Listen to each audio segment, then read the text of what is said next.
Assalamualaikum warahmatullahi wabarakatuh. Pada pertemuan kemarin kita telah membahas tentang hukum Newton dan penerapannya. Pada pertemuan kali ini kita akan melanjutkan bab yang baru tentang hukum Newton tentang gravitasi. Sebelum kita mulai, mari kita awali dengan membaca basmalah. Bismillahirrahmanirrahim. Anak-anak, sambil melihat buku Saku Vindo, silahkan diperhatikan video pembelajaran ini dengan sungguh-sungguh. Pada pertemuan kali ini kita akan membahas hukum gravitasi Newton dan hukum Kepler. Kita mulai dari yang pertama adalah gaya gravitasi. Apakah kalian pernah melihat buah apel yang jatuh dari pohonnya? Apa yang menyebabkan buah tersebut jatuh? Apa yang kalian ketahui mengenai gravitasi? Kita akan bahas di hukum Newton tentang gravitasi. Gravitasi adalah gejala yang muncul pada interaksi antara dua benda bermassa, yaitu berupa gaya tarik-menarik. Hukum Newton menyatakan hukum gravitasi yang berlaku di seluruh alam semesta. Setiap partikel di alam semesta ini selalu menarik partikel lain dengan gaya yang besarnya berbanding lurus dengan massa partikel-partikel itu dan berbanding terbalik dengan kuadrat jaraknya. Demikian itu adalah bunyi dari hukum Newton tentang gravitasi yang dirumuskan dengan F sama dengan G M1 M2 dibagi dengan R kuadrat. Sehingga bila ada benda bermassa M1 dan benda bermassa M2 berada pada jarak R, maka akan mengalami gaya tarik-menarik sebesar F. Dengan M1 dan M2 adalah massa masing-masing benda dalam kilogram, R adalah jarak antar pusat kedua benda, dan G adalah tetapan gravitasi umum yang dalam satuan sistem internasional bernilai 6,67 kali 10 pangkat 11 Newton meter kuadrat per kilogram. Suatu benda yang bermassa M yang terletak di permukaan bumi mendapat gaya gravitasi bumi, di mana jarak benda tersebut terhadap pusat bumi adalah sama dengan jari-jari bumi R. Jika bumi adalah M, maka gaya gravitasi bumi terhadap benda bermassa M di permukaan bumi adalah F sama dengan G M kecil kali M besar dibagi dengan R kuadrat. M kecil adalah massa benda dan M besar adalah massa bumi. Bagaimana jika suatu benda dipengaruhi oleh dua buah gaya gravitasi atau lebih? Perhatikan contoh soal yang ada di buku Pintar Belajar Fisika Saku Vindo, contoh soal nomor 2.6 halaman 266. Bila ada benda bermassa M1, bermassa M2 dan bermassa M3, maka M1 dan M2 akan mengalami gaya tarik-menarik yang bernilai F12. F12 ini melambangkan gaya yang dialami oleh M1 karena pengaruh M2, dan M1 mendapatkan pengaruh gaya gravitasi dari M3 yang disimbolkan dengan F13. Karena ada dua gaya gravitasi yang mempengaruhi, maka resultan gaya yang bekerja pada benda ini dihitung berdasarkan penjumlahan vektor, sehingga F sama dengan F12 ditambah dengan F13. Karena penjumlahan menggunakan vektor, maka kita bisa menggunakan persamaan dalil kosinus, yakni F sama dengan akar F12 kuadrat ditambah F13 kuadrat ditambah dengan 2 kali F12 dikali F13 dikali cos theta. Apa yang menyebabkan terjadinya medan gravitasi? Lakukan pengamatan pada tabel 2.1 halaman 268 buku Pintar Belajar Fisika kelas 10 Saku Vindo Kinarya. Ruang di sekitar benda bermassa disebut dengan medan gravitasi. Jadi, medan gravitasi ditimbulkan oleh benda-benda yang bermassa. Sebuah benda yang dipengaruhi oleh medan gravitasi dari benda lain yang bermassa M dirumuskan dengan G sama dengan G besar kali M besar dibagi dengan R kuadrat. Pelajari contoh soal 2.10 dan 2.11 halaman 269 buku Pintar Belajar Fisika semester 2. Bagaimana dengan kuat medan gravitasi atau percepatan gravitasi pada ketinggian tertentu di atas permukaan bumi? Kita perhatikan gambar berikut ini. Bila A adalah benda yang ada di permukaan bumi dan B adalah benda yang berada di atas permukaan bumi. Benda A yang berada di permukaan bumi, maka jarak A dengan pusat bumi adalah sebesar RA yang sama dengan jari-jari bumi. Sedangkan untuk B yang berada di atas permukaan bumi, jaraknya adalah RB yang merupakan R besar atau jari-jari bumi ditambah dengan jarak permukaan bumi sampai ke titik B. Oleh sebab itu, RB sama dengan R besar ditambah dengan H bila ketinggian benda di atas permukaan bumi sebesar H. Dari persamaan di atas tadi, maka diperoleh perbandingan kuat medan gravitasi atau percepatan gravitasi di titik B dan titik A adalah sama dengan R besar dibagi dengan R plus H dikuadratkan. Kemudian bagaimana perbandingan percepatan gravitasi bila di dua planet yang berbeda? Maka bisa dihitung dengan G di planet dibandingkan dengan G di bumi sama dengan MP dibagi dengan MB dikali dengan RB dibagi RB dikuadratkan. Persamaan ini berasal dari persamaan menentukan medan gravitasi tadi, bahwa G adalah sebanding dengan massa. Semakin besar massa, maka semakin besar pula medan gravitasinya, sehingga GP, G planet, sebanding dengan massa planet. Kemudian untuk besarnya medan gravitasi yang dipengaruhi oleh jarak, maka semakin jauh jaraknya, medan gravitasinya akan semakin kecil, sehingga kuat medan gravitasi berbanding terbalik dengan kuadrat jarak. Oleh sebab itu, bila medan gravitasi suatu planet berada di atas, maka jarak planet berada di bawah. Oleh sebab itu, perbandingannya menjadi GP per G bumi. Nilainya sama dengan massa planet dibagi dengan massa bumi dikali dengan jari-jari atau jarak dari pusat bumi dibagi jarak dari pusat planet dikuadratkan. Untuk memperoleh nilai perbandingan percepatan gravitasi, perlu menghitung nilai perbandingan massa kedua planet dan nilai perbandingan jari-jari antara kedua planet. Kita contohkan. Diketahui kuat medan gravitasi di permukaan bumi adalah 9,8 meter per sekon kuadrat. Tentukanlah besarnya kuat medan gravitasi pada ketinggian R dari permukaan bumi. Berarti dari persamaan di atas dapat diperoleh bahwa titik A yang berjarak R dari pusat bumi dan titik B yang berada di ketinggian R dari permukaan bumi, sehingga dari pusat bumi bernilai 2R. Medan gravitasi di titik A sebesar 9,8 dengan menggunakan perbandingan akan diperoleh GA dibanding dengan GB adalah sama dengan 1 dibagi dengan R kuadrat dibanding dengan 1 dibagi 2R kuadrat, sehingga diperoleh 9,8 dibanding GB sama dengan 1 dibagi 1 dibanding dengan 1 dibagi 4, sehingga kuat medan gravitasi di titik B adalah sama dengan 9,8 dibagi dengan 4, yakni bernilai 2,45, sehingga dapat diperoleh bahwa kuat medan gravitasi semakin jauh dari permukaan bumi atau semakin jauh dari pusat bumi akan makin mengecil. Pembahasan selanjutnya adalah energi potensial gravitasi.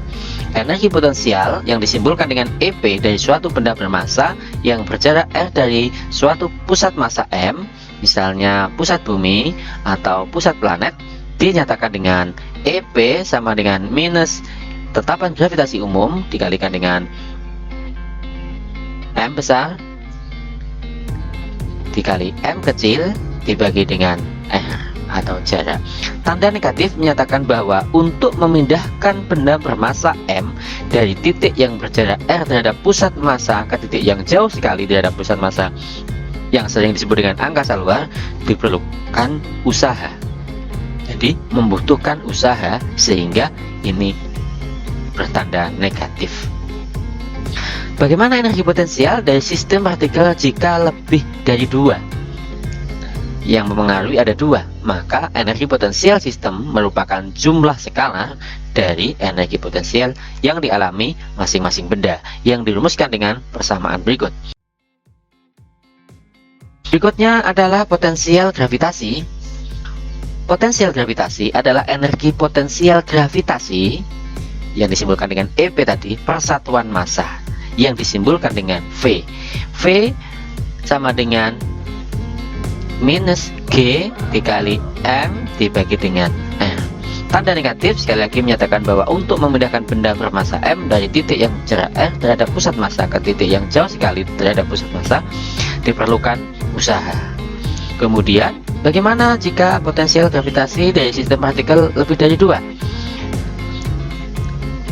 Potensial gravitasi adalah besaran skalar, sehingga potensial gravitasi di suatu titik yang ditimbulkan oleh 2 pusat massa atau lebih dihitung dengan cara penjumlahan skalar atau penjumlahan aljabar biasa, sehingga ditambahkan V1 tambah V2 ditambah V3.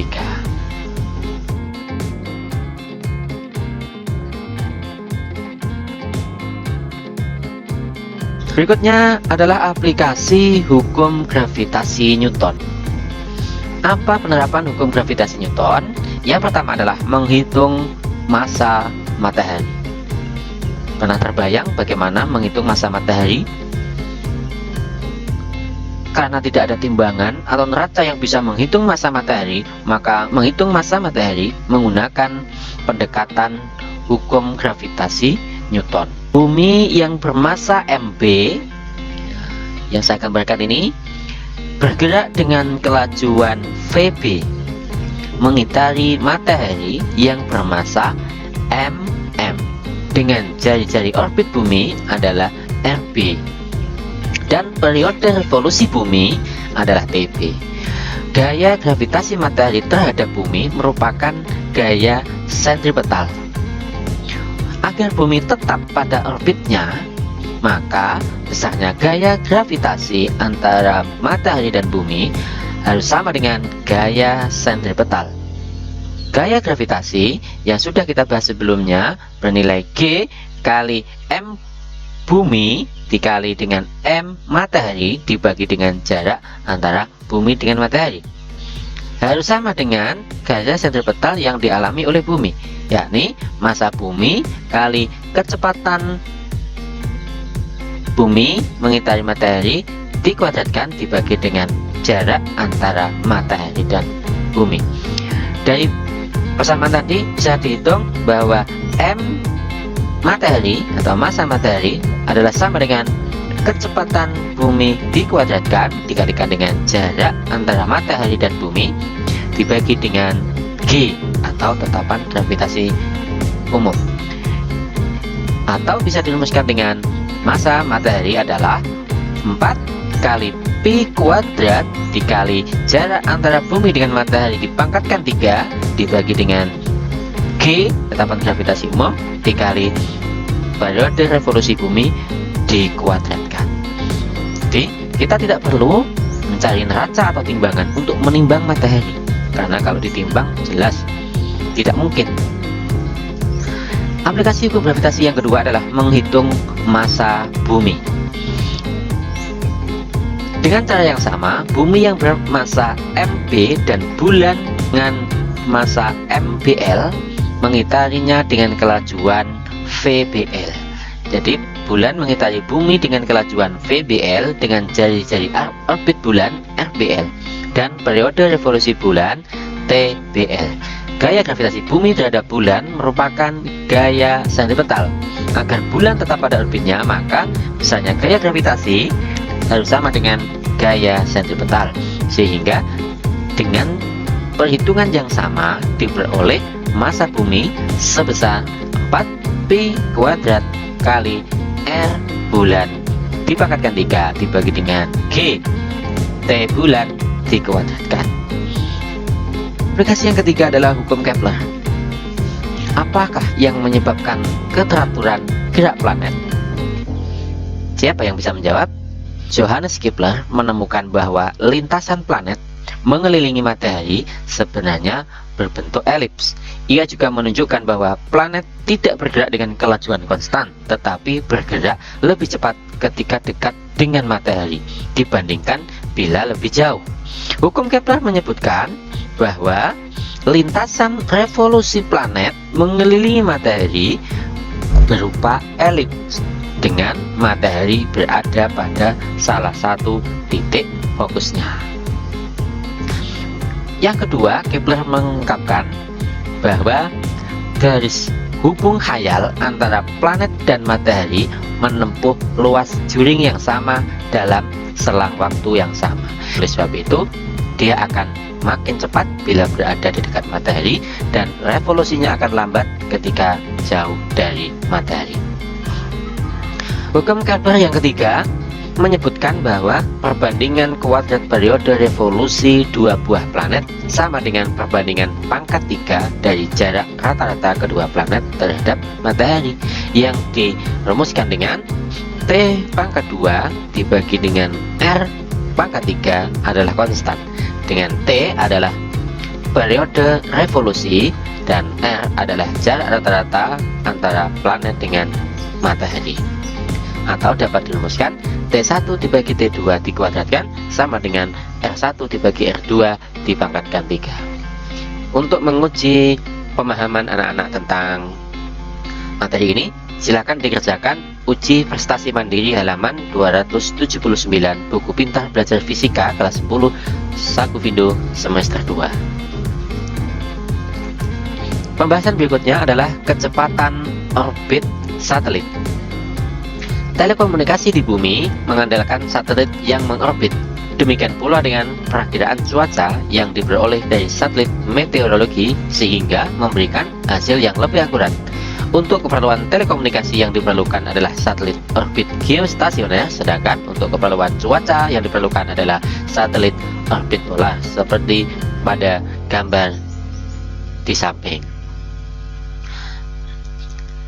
Apakah Anda mengetahui jenis-jenis satelit dan fungsinya? Lakukan pencarian di internet bersama temanmu.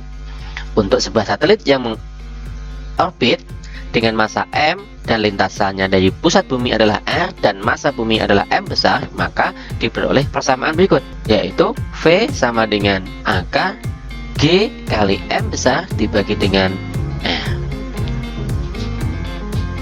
Berikut ini adalah beberapa satelit yang ada di Indonesia. Satelit Palapa yang mulai beroperasi 8 Juli 1976 dengan orbit 83 derajat bujur timur, sampai dengan satelit Palapa D tanggal 31 Agustus 2009 dengan orbit 113 derajat bujur timur. Pembahasan yang ketiga adalah periode orbit satelit. Periode sebuah satelit mengelilingi bumi ataupun periode sebuah planet mengelilingi matahari diperoleh dari V kuadrat sama dengan GM per R seperti pada persamaan tadi. Dengan substitusi V sama dengan omega kali R, maka omega kali R dikuadratkan sama dengan GM per R, sedangkan omega adalah 2pi per T dengan T adalah periode, maka akan didapatkan 2pi R per T dikuadratkan sama dengan GM dibagi R, menghasilkan 4T pangkat 2 dibagi T kuadrat sama dengan GM bagi R pangkat 3, sehingga dihasilkan T kuadrat sama dengan 4P kuadrat dibagi GM dikalikan dengan R pangkat 3. Persamaan ini dikenal dengan hukum 3 Kepler. Menurut Kepler, kuadrat periode suatu planet mengelilingi matahari adalah sebanding dengan pangkat 3 jarak planet tersebut ke matahari.